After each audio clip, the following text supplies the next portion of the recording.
Każdego roku, kiedy zbliża się rocznica zbrodni katyńskiej, powinniśmy myśleć i o tych, którzy tam bestialsko zostali zamordowani, i o tych odważnych ludziach, którzy zdecydowali się świadczyć prawdę, powtarzać w myślach słowa Adama Mickiewicza z Dziadów. Jeśli o nich zapomnę, Ty, Boże na niebie, zapomnij o mnie. W 1942 roku, na samym początku, jeszcze w miesiącach zimowych, w okolicach Smoleńska operuje jakiś większy oddział niemiecki i ludność miejscowa informuje, że w tych okolicach są groby polskich żołnierzy. Rok później informacja dociera do Warszawy i wówczas jeden z szefów niemieckiego organu propagandy szuka kontaktu z Ferdynandem Gettlem, jednym z najbardziej znanych polskich pisarzy przedwojennych. Do Katynia jedzie Ferdynand Gettel z przedstawicielami, którzy zostali przez Niemców dołączeni i są świadkami ekshumacji grobów katyńskich. 13 kwietnia 1943 roku pisze swój pierwszy raport o tym, co zobaczył w Katyniu. Drugim pisarzem był Józef Mackiewicz, który przy odkrywaniu grobów katyńskich, przy ekshumacji zwłok polskich oficerów, asystował całej międzynarodowej ekipie w końcu maja 1943 roku. Józef Mackiewicz wyjechał do Katynia za zgodą wileńskich władz Armii Krajowej. Jego najważniejszym tekstem był wywiad, którego udzielił polskojęzycznej gazecie ukazującej się w Wilnie, Goniec Codzienny, ale oprócz tego napisał raport, który znikł. Do dzisiaj właściwie nie został odnaleziony. Raport, który przekazał komuś z Biura Informacji i Propagandy Armii Krajowej.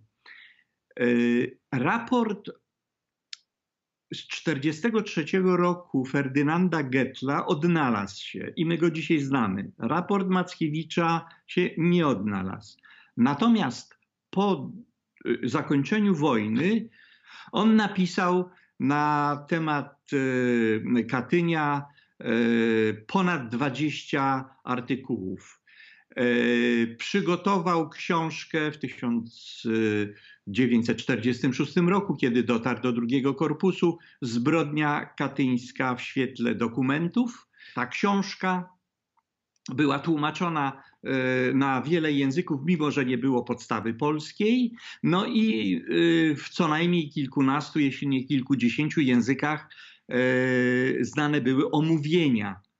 To trzeba bardzo mocno podkreślić. To dzięki książce Józefa Mackiewicza doszło do powstania Komisji Kongresu Amerykańskiego. Ta sprawa zaczęła powoli rozchodzić się i funkcjonować jako tabu ze względu na politykę Wielkiej Brytanii, Stanów Zjednoczonych do ówczesnej Rosji Sowieckiej. Tej kwestii nie nagłośniano. Symboliczne w tej całej sprawie, jeśli chodzi o Gettla i Józefa Mackiewicza, jest to, że przeciwko wyjazdowi Gettla występowały lub zajmowały bardzo niejednoznaczną postawę władze wojskowe. W gruncie rzeczy Gettel kierował się swoim sumieniem i poczuciem, że jest to jedna z najważniejszych spraw, z którymi się trzeba zmierzyć, żeby prawda nie została rozmyta. W swoim pierwszym raporcie domagał się, żeby do Katynia pojechała delegacja Międzynarodowego Czerwonego Krzyża. Postulat Gettla został przejęty przez generała Sikorskiego, który sam apelował o wysłanie takiej delegacji. To było podstawą, przyczyną zerwania stosunków Związku Sowieckiego z rządem polskim, a wkrótce można się domyślać, że miała też związek ze śmiercią generała Sikorskiego. Ferdynand Gettel za to, że był w Katyniu, w momencie, kiedy Sowieci weszli do Polski w 1944, był poszukiwany. Ukrywał się przez krótki czas, potem wyjechał do Londynu. Za swój pobyt w Katyniu, uczestnictwo w delegacji niemieckiej i za świadectwo, że zbrodni katyńskiej dokonali Sowieci, Gettel zapłacił najwyższą cenę, gdyż musiał wyjechać z Polski i pozostał na emigracji do końca swojego życia, mimo że w Polsce pozostała jego rodzina. Prawie to samo, chociaż troszkę inaczej i znacznie okrutniej spotkało to Józefa Mackiewicza, którego oskarżano o kolaborację z Niemcami. Nie było żadnej kolaboracji, ale przez długi czas utrzymywano, że Józef Mackiewicz pisał artykuły w prasie niemieckiej i te artykuły miały być koronnym dowodem na jego kolaborację. Nie było żadnych artykułów poza tym wywiadem z czerwca 1943 roku, który dzisiaj czytamy jako dokument zupełnie niezwykłej wagi. Wywiad Józefa Mackiewicza pod tytułem „Widziałem na własne oczy” jest przejmującym i przerażającym świadectwem tego, co się zdarzyło w Katyniu, a zarazem ten dokument, także raport Gettla, także ich przesłuchania przed to, co mówili w trakcie przesłuchań przed komisją Kongresu Amerykańskiego, to wszystko to są nie tylko świadectwa historyczne, to są nie tylko dowody tej straszliwej zbrodni, którą popełnili Sowieci.